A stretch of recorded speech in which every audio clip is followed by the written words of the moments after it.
Hello, everyone, and welcome to today's Ellechat. Actually, we have two Ellechat's today, which I'm really excited about.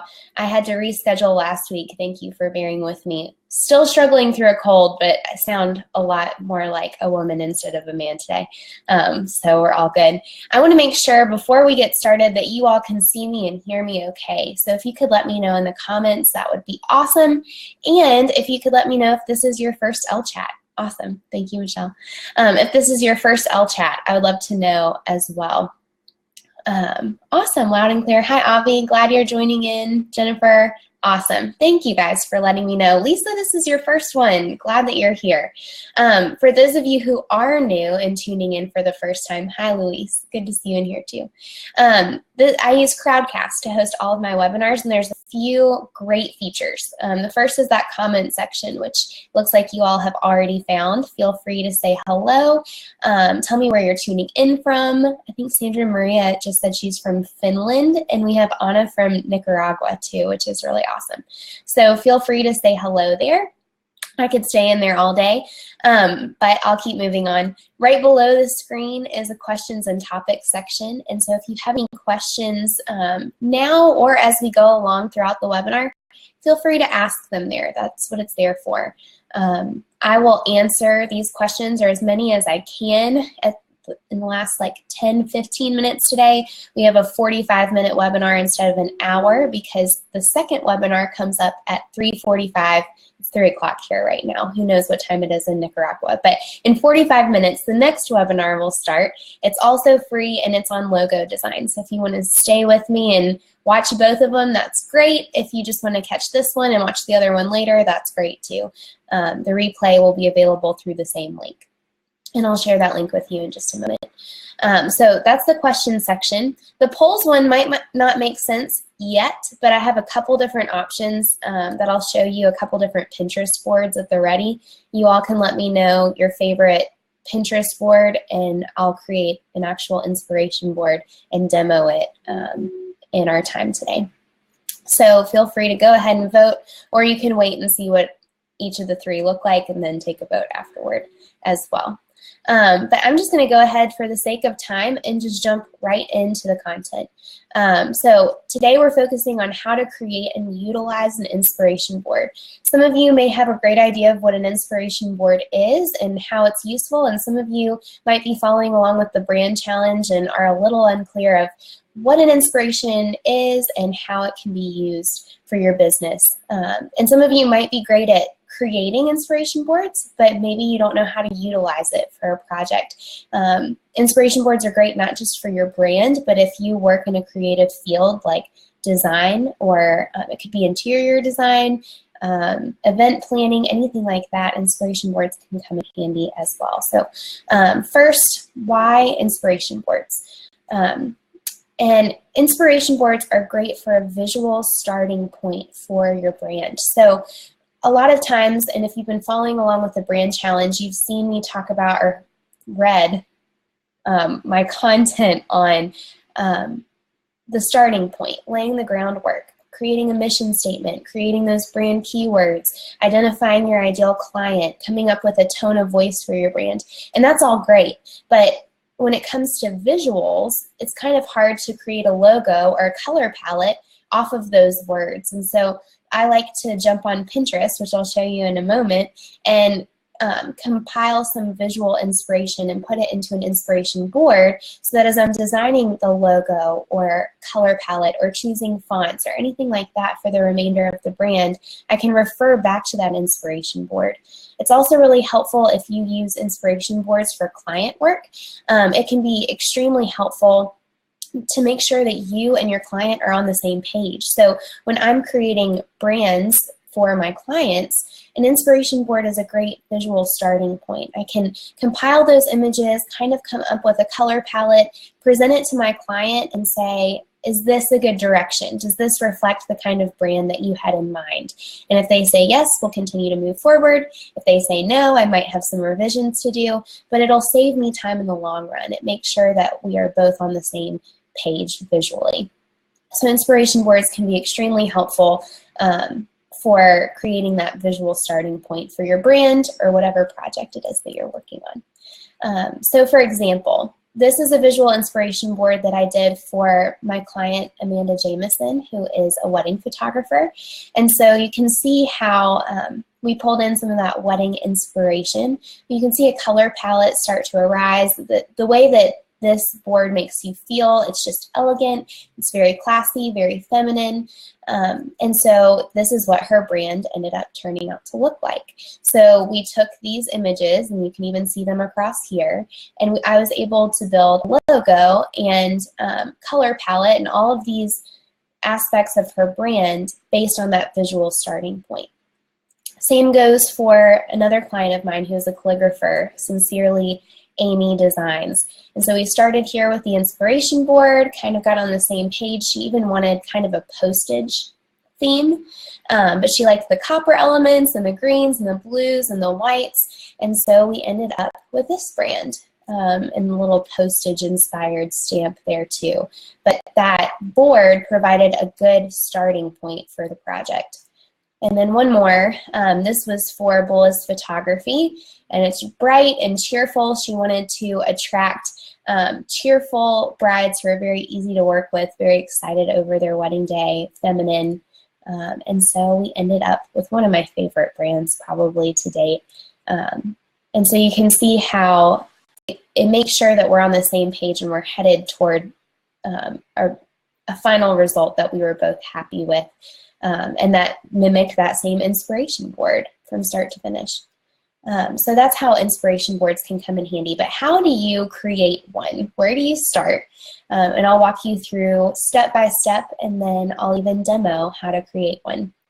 So number one is to create a secret board on Pinterest and pin images that reflect your brand. So hopefully you've already done the groundwork, laid the groundwork for your mission statement and your adjectives and your ideal client, and you have all of that in mind. And then go on Pinterest and pin images that reflect that. So a good rule of thumb is if you look at that image, does it make you feel what you want your ideal clients or customers to feel when they look at your brand? Is it a good representation? If so, pin it to your board. Don't worry too much about having all the colors look pretty at first and everything looking cohesive. You might start to see a trend as you pin, but go ahead and pin them. And as you pin them, make sure that you use the descriptions.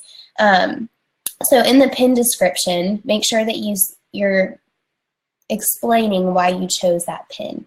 And that's super helpful. I tell my clients to do that too, so that as I'm looking through the board, I know exactly why they chose the image that they chose, whether it was for the color palette or the texture or whatever it might be. So that can really come in handy. And as you look over the board again, you might start to see trends in why you chose the images. So I encourage you to take full advantage of the pin descriptions. And Brianna, I saw your question in the comments. Do you do the Pinterest board, or do you ask your clients to do the Pinterest board? I ask my clients to do the Pinterest board, and sometimes I'll go in and pin images myself too. But I want to see what images they would choose based off their brand homework and see their reasoning for it, because they know their brand better than I do at that point. So it's really helpful for them to do that. If they don't know how to use Pinterest, you might, depending on who your clientele is, you might go in the back end and pin to a Pinterest board. I've had clients do that or misunderstand the purpose of the Pinterest board. And so I've spent a little bit more time going down and hunting down images that I think would reflect the brand and then working from there. Great question. All right, so a few things to consider and a few things I tell my clients to consider. Steer clear of pinning other brands. So steer clear of pinning other logos, other brand boards. One of the best benefits of branding is differentiating yourself and separating yourself from all the other businesses in your industry. Your brand has a great opportunity to make your business distinct. So even if you're pinning and saying, well, I just like this one aspect and I'm not going to copy it completely, subconsciously it can get in your head. And as a designer, I find it really hard to move past that inspiration. So I don't even want to see it on there. I'd rather just see other images on there rather than logos so that I can create a one-of-a-kind logo. So I would recommend that you steer clear of pinning brands and logos as well. Number 2, and I already said this, but I'll touch on it again, utilize the pin descriptions. So go in there and say why you chose it. It also makes you actually think through it, that you're not just choosing that image just because it's pretty, that you're using intention for why you're choosing those images and why they might be a good fit. Number 3 is to take a peek at the related pins section. So underneath a pin, if you keep scrolling, it'll have related pins. So a lot of times if you're trying to hunt down images, especially for your brand, those related pins can really come in handy. And then number 4 is to consider the color, but also consider the subject matter. Does the subject in the photo, does it go in line with your brand, or is it just a pretty photo? Think about the subject matter as well as the colors that you're choosing for your board.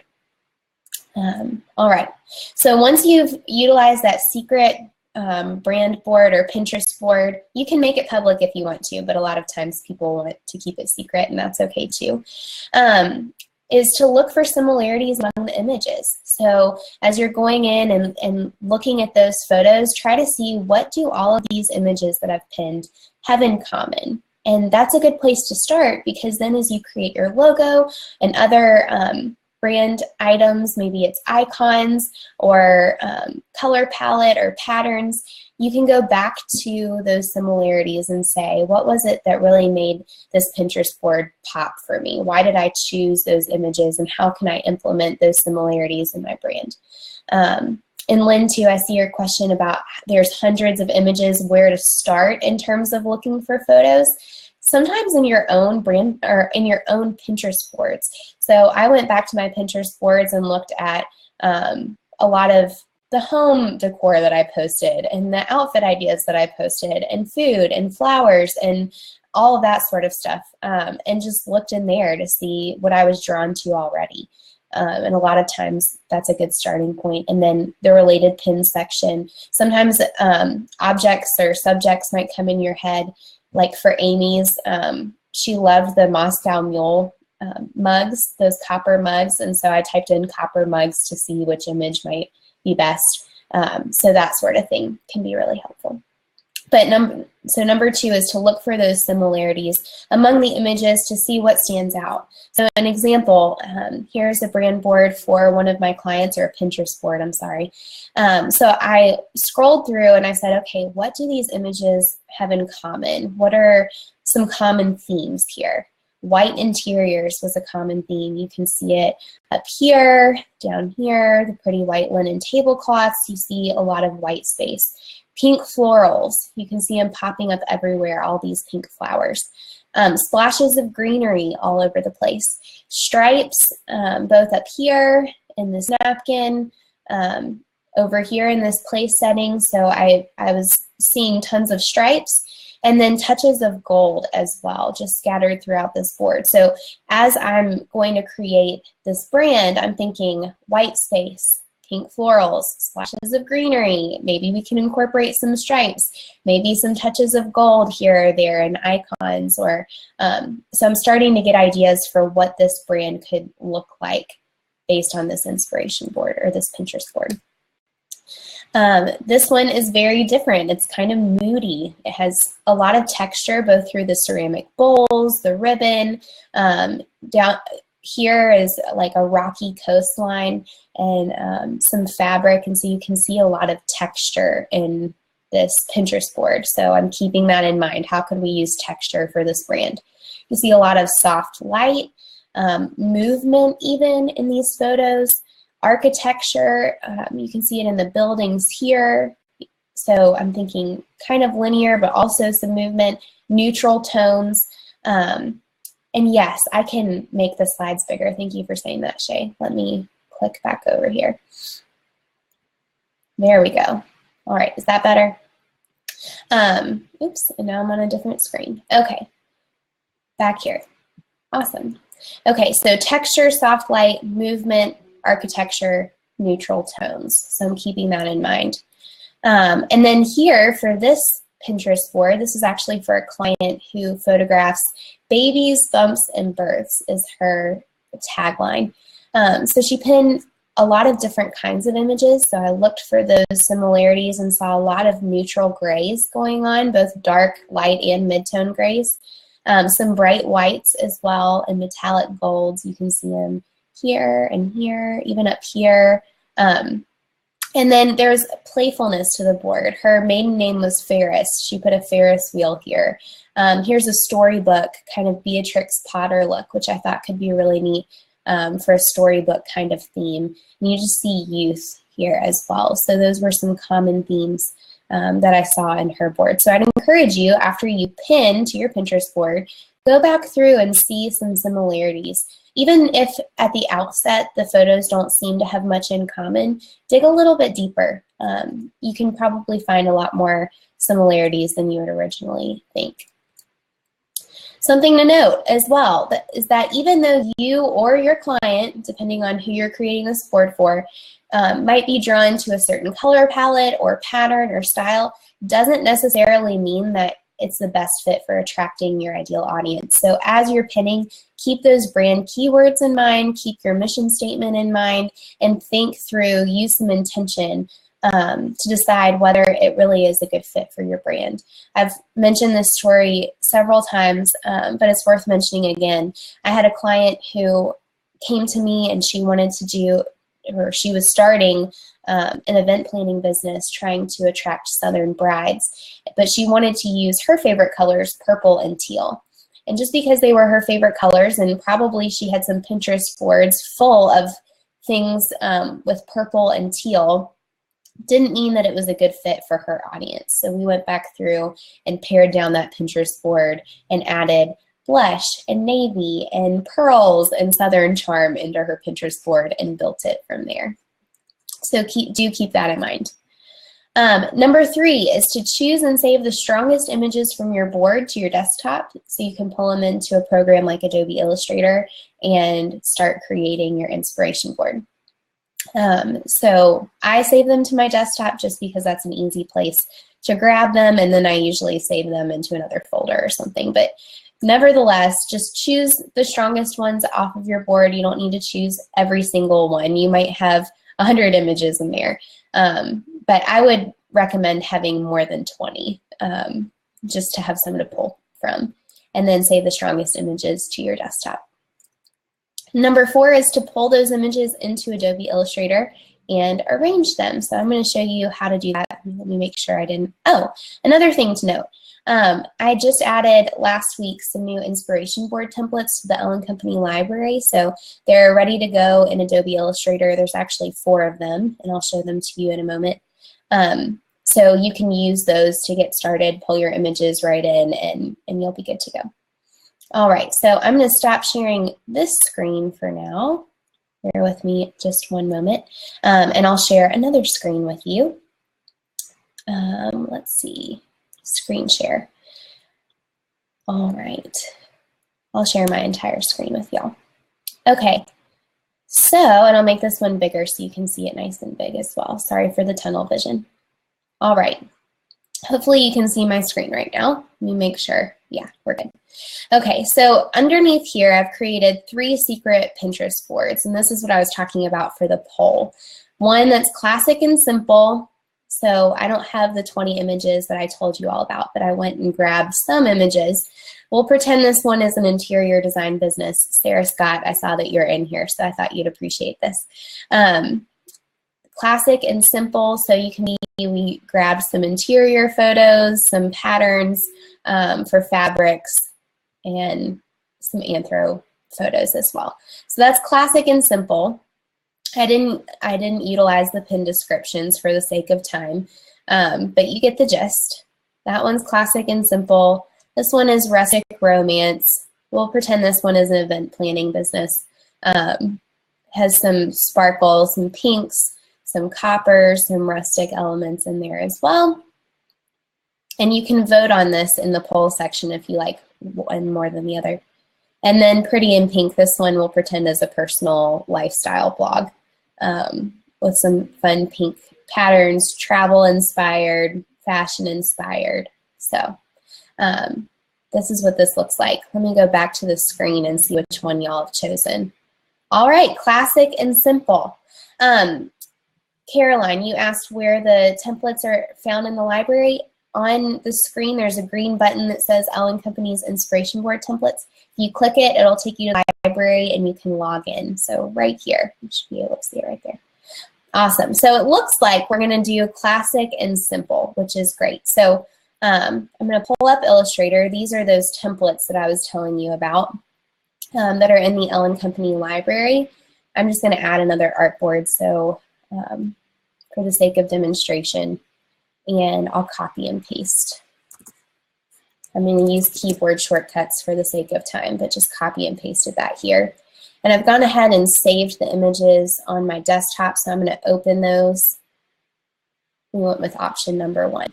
So usually I just go up to File and Place and just grab all of the images all at once and then click Open. Oh no, I didn't mean to open each individual one. Sorry about that, guys. Now it's going to take a quick minute. It opened all of them individually. I meant to place them. All right, we'll just leave those up. File, Place, there we go. Now I'll grab all of these. And I'll just place them all at once over here to the side. All right, so here are the 4 to choose from. You can make your inspiration boards look like whatever you want them to look like. I've just found these formats to be really helpful, but we'll go with this one for right now. So what I normally do is just play with trial and error to try to create my board. So I'll kind of experiment. So this one is a vertical image. So I'll just go ahead and place it right up here and kind of resize it and create a clipping mask. So I'll just go ahead and Object, Arrange, send this to the back. If I select both of them and then go up to Object, Clipping Mask, Make, it'll clip it right down to that size. So it fits well right there in that spot. So maybe to balance it out a little bit, we have some black and white stripes up here. So we could put some black and white stripes down here. So I'll grab this image and do the exact same thing. I'm going to use some shortcuts for the sake of time. And add that clipping mask. Maybe move this up a little bit. So I usually try to create some balance. If there's some black and white stripes up here, maybe I can balance out down here. If there's some blue up here, I might try to add some blue down here. And I like using the eyedropper tool in Adobe Illustrator, and I can just come here and grab a pretty blue color right from that photo. I might also want to use this pattern up here. So up here in the big image that spans across the top, this one, I'll create that clipping mask. There we go. Are y'all still with me? Okay, there we go. Just wanted to make sure you can still see my screen. Maybe we can use, I'm trying to see all the images that I have left. I like this chair a lot, but we have some greenery right here. Maybe we'll add this photo to balance out the greens, and you can see a little green in the background of this image too. I'm all about balance for the inspiration boards. There we go. Might also use this chair down here.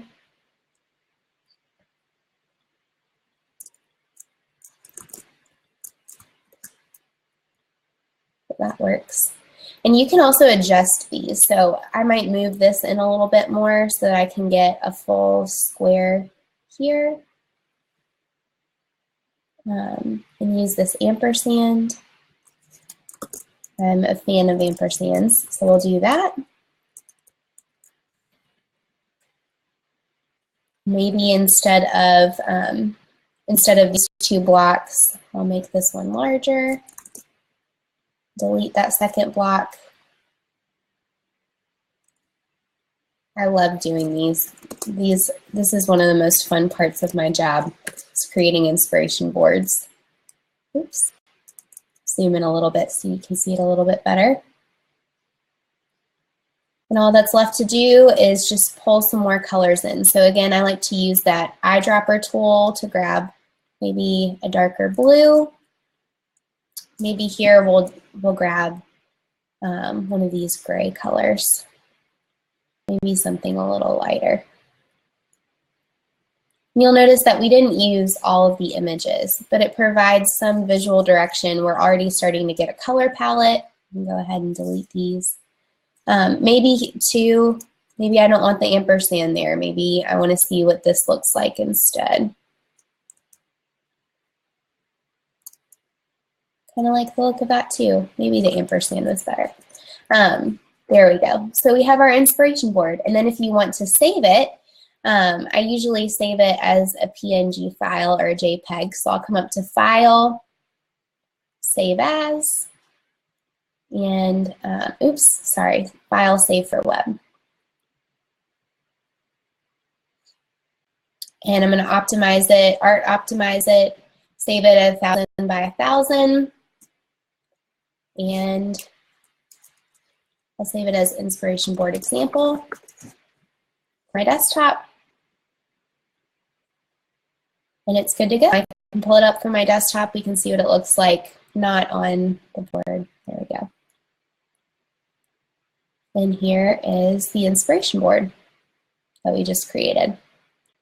And if you know how to use Adobe Illustrator, this is really simple, just to go in and create clipping masks. If you don't know how to use Adobe Illustrator and you want to learn how to use Adobe Illustrator, I have my annual course coming up. So I'd be happy to share more details about that as well. It's great not only for inspiration boards, but also for any other part of your brand and for business.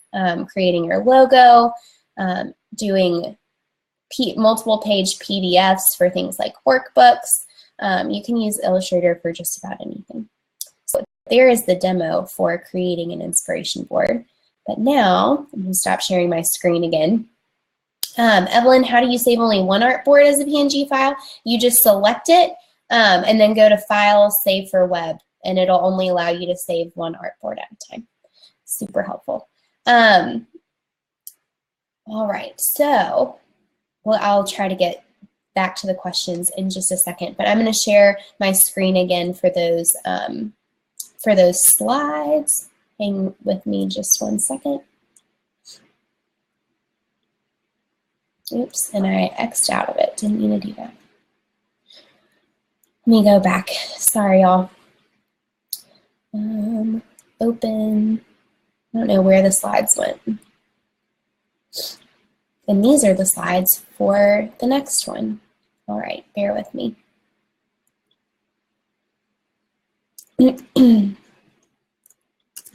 All right, got them back up. Now let me share my screen with you. Okay, we should be good to go now. Oops, not what I wanted. Sorry, hang with me guys, 1 second. Doing my best. Application window, share. All right, hopefully you can see it now. Awesome. Okay, hide sidebar. Now we're good. Okay, this is not the one I wanted to be on, so let's skip ahead. Too many windows up at once. Okay, so a few things to consider, and you may have seen this when I was demoing the inspiration board. First, pay attention to background colors. They are just as important as the foreground colors. If you have some crazy background colors, your board isn't going to look super cohesive, so keep that in mind. Evenly balanced color. If you have blue on one side, you might want to choose a color with blue on the other side just to make it look visually cohesive. Use a variety of subjects that make sense for your business. Like I said, don't just choose images just because they look pretty. And leave equal white space. So in those templates I just shared with you, it already has equal white space around it. But it's good to create some separation between the images instead of just stacking them on top of each other or side by side. How to utilize an inspiration board. So we've covered how to create one, but now that you have an inspiration board, how do you utilize that inspiration board for your brand? And I have a few helpful tips, hopefully helpful tips for you. The first is to refer back to those similarities and look for the common themes, like I told you about. Go back and see what does this board have in common? What do the images have in common? So for instance, going back to this brand, or yeah, this inspiration board for Amanda Jameson, I noticed a lot of organic elements in her board, and you can see that through the bouquet here. Even this design on the cake, you can see it here. There's some flowers and leaves, and for the flower crowns. So I'm taking note of, there's a lot of leafy greens and organic elements. There's also a lot of movement. This woman is walking and her dress is kind of flowy. You can also see the bride here is walking, and so there's some movement in this board. Feminine and structural elements. This brand is very feminine with the shoes and the dresses, but you also have some structural elements in the shape of the chairs. You can see there's this neat detail. Let me make this bigger for you guys too, I'm sorry. So you can see it a little bit better. Hopefully that helped. Oops. All right, so the church architecture too has some feminine flair to it. And then there's some metallic touches. You can see it in the shoes are sparkly. There's even gold on the cake. The rings are metallic, the belt of the dress. So I'm picking up on all of these different themes in the board. And then this is what we ended up with for Amanda's brand.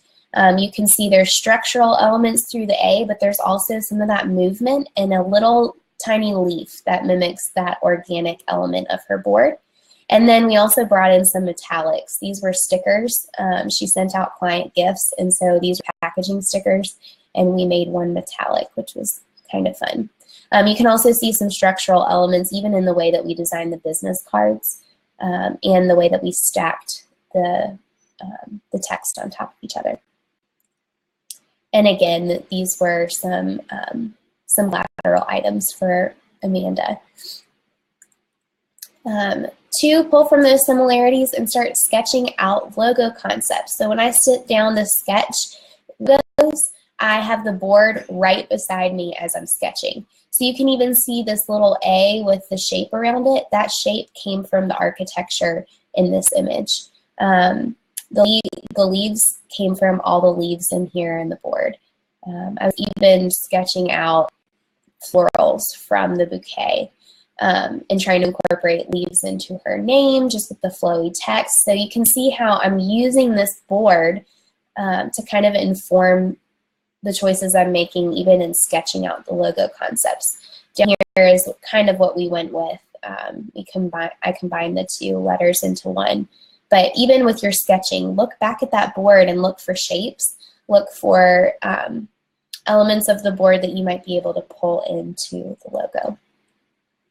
Number 3 is to create a color palette. An inspiration board is extremely helpful for coming up with a solid color palette.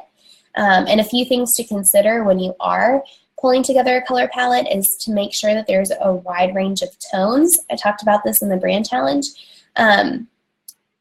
You want to have light colors, mid-tone colors, and dark colors just for some contrast. That'll really come in handy as you build out your brand. Don't be afraid to make tweaks to the colors. Just because you may have pulled out a color in your inspiration board doesn't mean that it's the perfect color. You can go in and make tweaks to it. If it's blue, you might want to add a little green to it, and so on. Pay attention to how the colors are used, and if some colors in your board are used a lot, and if some are just used in small doses, that'll be helpful. Maybe the ones that are used a lot will be your primary brand colors, and the ones that are used sparingly can be your secondary brand colors. And then consider your background accent colors too. So don't just think about what color the images are in the foreground, or the subject matter is. Think about background colors and that sort of thing too, and how you might be able to incorporate those into the brand. So for example, Prairie Letter Shop was one of my clients. This was her brand board. And so we pulled out the navy blue here, that yellow color that was seen time and again in some of these images, the pink, but also there was a little bit of purple here in this image here, and also kind of in the necklace, so we pulled that one out as a secondary color. The blue, you could see it here and there sparingly, we pulled that one out. And then as kind of just a softer neutral, I pulled out this off-white tan little pinky color there. I don't know what to call it. You all can come up with a name for it, but I kind of saw it here and there in these images and pulled that out as well. So you can get creative with it. You don't just have to pull from the color blocks that you have. Number 4 is to choose fonts and overall brand, choose fonts and other brand elements based on the overall theme of your board. You don't have to use every single element in every single spot on your board, but think about the overall theme. So for Real Food Whole Life, this was her board, and it was very clean and streamlined, and so you can even see that in graphics. We just kept things really simple. And I'm really thrilled with how this brand turned out. Robin was great to work with. Same thing for Andrea Pesci. Hers was that moody inspiration, or excuse me, Pinterest board that you saw earlier that had a lot of movement, and so this logo was perfect for her. But then in the secondary logo, we kind of brought some of that structure in with kind of a crest, and we played off the branches that you can see here in the board as well. So you can use it elsewhere throughout your brand. And then just a few final tips on inspiration boards before I try to answer some questions before our time is up. Number 1 is to not be too matchy-matchy. It's okay if you don't use every font and color in every brand element. And some of the best brands are curated, so everything doesn't match exactly. So don't worry about that with your inspiration board. Sometimes it's good to have that collected look. Some of the themes can be mirrored in photos and other non-visual aspects of your brand. So don't feel like you have to use green if you're using a lot of greenery. If you remember with Amanda Jameson's brand, let me go back to that one for just a moment. Here. You can see that we didn't use green in her brand colors, but you can see green elements all around it. She had a lot of green, she photographed a lot of outdoor weddings. So green was already seen all throughout her website and collateral materials when we incorporated her images. So don't feel like just because there's a color that you see often in your board that you have to make it one of your primary brand colors or even secondary brand colors. Some of your images might bring in those colors. So keep that in mind. And lastly, if you're working with clients, be sure to explain the purpose of your inspiration board and why you use it. A lot of clients are really confused, I've found, about inspiration boards. They don't know the exact purpose of the inspiration board, and so they will nitpick every image that you've chosen. And instead, you just need to explain, here's my inspiration board, here's how we use it. I use it as a visual starting point. I keep it by my side as I design the rest of the project. And it's really just for the overall look and feel of the board. You don't have to, I wouldn't say this to clients, but saying it to you. You don't have to nitpick every single photo in there because nobody else is going to see it. It's just that visual starting point. So those are my few final tips. But I'm going to close out this window and start answering some questions. So the first, and I'll try to get through as many as I can in the next 7 minutes before the next Ellechat starts. McKenna, hopefully I'm not botching your name. She asks, when you are pinning to a Pinterest board for inspiration, what kind of topics and keywords should you use in your search to find relevant images? So it depends on your industry too. For me, I love bright colors. I would go for like stationery and desk space, like desk office photos, and start there. And just look through what boards I've already pinned or pins that I've already pinned to my boards and start there, and then go and look in the related pins section. If you're an interior designer, you probably have pinned a lot of interiors, so start there as well. Look for fabric patterns and that sort of thing. You might even find pinners whose style you really like, and they might have some good boards with pins on them. And I would just encourage you, as you are on Pinterest, if you find good photos, pin it to your board. As you're searching around, you might come across pins. I'm trying to collect more and more just inspiration photos for my Pinterest boards, and I need to go back and share those 3 that I shared with you all today, and you're free to pull from those as well. So kind of a hodgepodge there. If anybody else has found other ways to come across relevant graphics, feel free to share it in the comments. But that's what I would suggest. Good question. Yari asks, do you ever get a client whose responses to your questionnaire don't match up to what they're collecting in Pinterest? Thoughts on how to proceed there? Yes, that has definitely happened on several occasions. And that's what's really interesting. I would go back through and pin to the board as well, and see if there's any similarities kind of between what you've pinned. I feel like as you read over client homework and questionnaires, especially if you've done a good job of what you're including in that questionnaire, you'll have a really good idea of what would be appropriate. Sometimes I will hardly use any photos from what a client has pinned to their Pinterest board. And I'll just go back through and pin some images of my own. And as a designer, I'm always pinning the secret boards just for future reference if it would come in handy for a client. So just explain, and hopefully they'll like your direction too if you're able to explain why you chose certain images and color palettes and that sort of thing. But great question. I hope that's helpful for you, Yari. Sarah asks, where do you find the photos for your inspiration boards? Do they need to be royalty-free to display on your website as part of a case study? This is something I've just gone on Pinterest and pulled images. You might link. So if you share the inspiration board, if you're just going to share it between you and your client, I don't think it's a big deal. You're not publishing it anywhere. You're not technically getting paid for it, although it's part of your process. It's not like you're selling them the inspiration board or selling them the images. So if you aren't planning on sharing it with anybody else, I would say you don't need to worry about it. If you are going to share it on your blog, maybe you can keep a link to all those Pinterest pins and just pin, or just underneath the image, give credit there for the photos. But that's what I would do, Sarah. That's a great question. That would be a good question for Christina Scalera for legal advice on that question. Yes.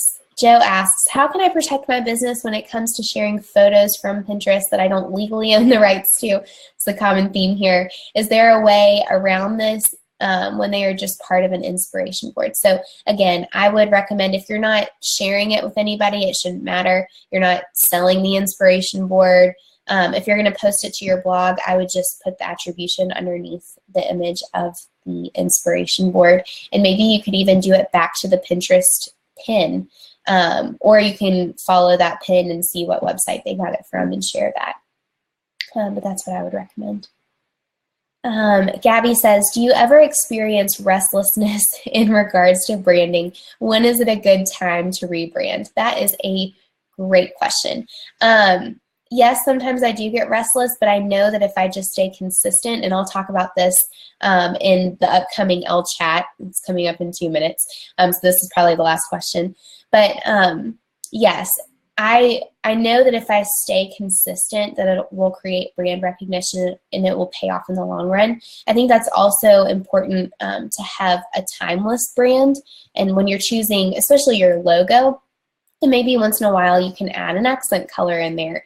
A lot of times I'll create new icons or something like that if I'm getting a little restless and it's still in keeping with my brand, but it's not a complete overhaul.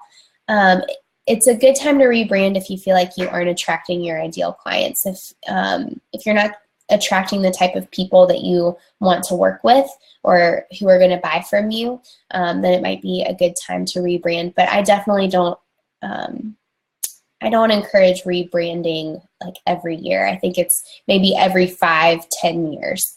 And it's good to invest in a good designer who can give you a brand that you won't have to rebrand every couple years. So great question.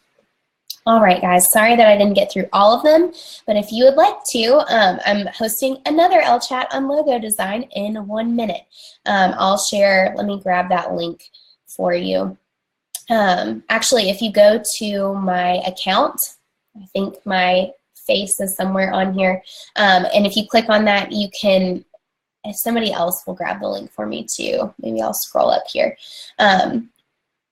It's going to take me a while to find it. So many comments. I love it. It's great. Okay, let's see. Here we go. All right, copy link address, put it here. Here's where you can find the next. Thank you guys. You beat me to it, Avi and Yari. Thank you guys. If you want to join me there, I'll be talking all about logo design and sharing all my secrets. You can find the replay too at that very same page. You can grab the inspiration board templates below. And if you go to ellencompanydesign.com/courses, if you want to know more about that Illustrator course, I will be sending out a special surprise to everyone on my waiting list for the Adobe Illustrator course that is launching in just a couple weeks. So if you're interested, it's only offered once a year. This is my 5th time offering that Adobe Illustrator course. So feel free to go there and sign up for the waiting list and for more details. Thank you all for tuning in today. I hope that this was helpful for you, and I would love to see you in another Ellechat soon, hopefully in a minute. See you soon, guys. Bye.